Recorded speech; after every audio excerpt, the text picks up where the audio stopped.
Peterson. Now, we first met Galen up here at Spring Canyon during Medical Week, and that was several years ago. Galen had been a soldier in Iraq 2006, 2007, and 2008. He had been involved in over 30 explosive incidents. He had been bounced all over the landscape.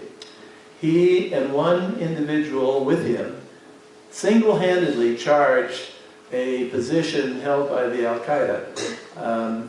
And they had 100 men on this top of this building.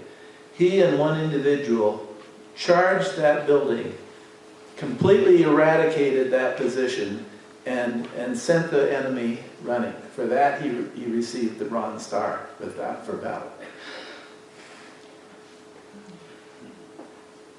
Because of his bravery, he came home a different man. He came home because of all these explosive incidents. He could not drive a car. He could not find his way well from one place to another. He had a difficult time speaking. He had PTSD, post-traumatic stress disorder, and TBI, traumatic brain injury. Through one of our Bible studies in Colorado Springs, we found out that he really appreciated Danny Byram's music. And Danny Byram happened to be up here at Medical Week that week. So we invited Galen to come up here, and he was ministered to by every one of the medical folk and families here, along with Danny and his family.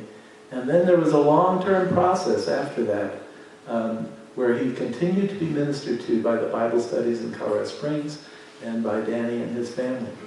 And through that process and through what God did in his life, he now is the company commander of Delta 1/8 Infantry. He's a West Point graduate of the of 05, and it is an honor to present Galen Peterson.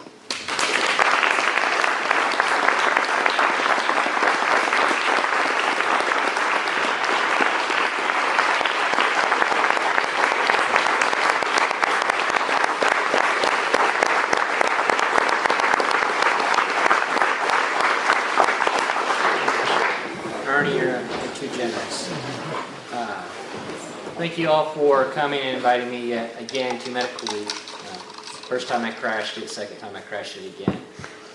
Unfortunately, as I look around, I kind of recognize some of you, and many of you I feel like I should recognize, but I can't quite place your names and your faces. I was here for Medical Week in 2008, and probably the only reason why my chain of command allowed me to come here is because it was Medical Week. Because at the time I was kind of in rough shape.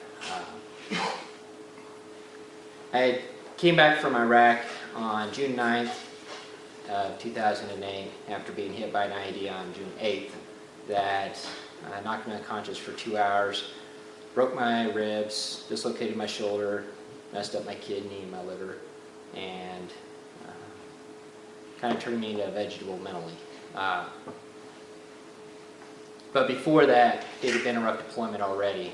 We deployed in late 2007 and ended up in Baghdad. Then on June 17th, we started the uprising in Sadr City.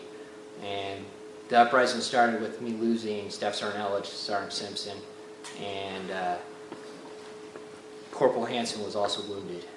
So we were reeling from the beginning. In a tank platoon, you only have 16 guys if you count the medic and yourself at full strength. And we lost 2 killed and 1 wounded on day 1. And not only that, but Chris Elledge was kind of my battle buddy. He was the only other Christian in the company that was outspoken. And so his loss was very painful. Unfortunately, we didn't get a break. Normally when you lose somebody, you get 24 hours of downtime to kind of regroup and commemorate their life. Instead, we only had a few hours, and then we were back into the fight, which turned into about 60 days of a continuous firefight in Sadr City. And 7 more Purple Hearts were given to my platoon during that time out of 16 guys. It was rough and draining,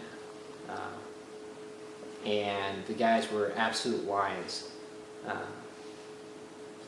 We had an infantryman in our company who wrote a book called Angels Inside Our City, and I think he captured why we were all here today. There were so many times when we should not have come home, but we did. And we always talked about how God had assigned Chris Simpson and Michael Elledge to be our angels and watched over us. And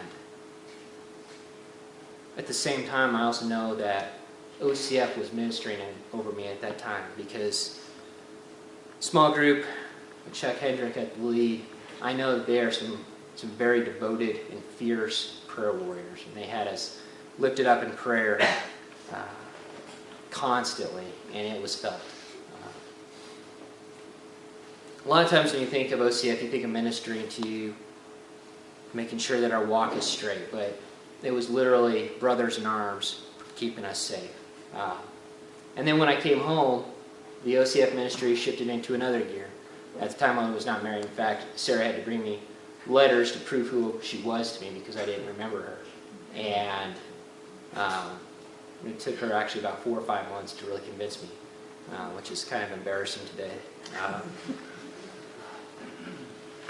Like I said, as I already said, I couldn't drive. I had a lot of appointments. I had about 2 to 4 hours of appointments every single day, and nobody really to get me there. And my OCF small group rallied around me, in between Donna and Nene Welch and everybody else in the study, taking turns driving me to my daily appointments. That allowed me to have a chance of getting better. And then somewhere along the line, they all conspired that it wasn't working enough, that I needed to get up here. And I don't know how it happened, but somehow they conspired and brought me up here. And for me, it was coming home. And it gave me a chance to rest. One of the hardest things with TBI is rest. I don't think I slept for months.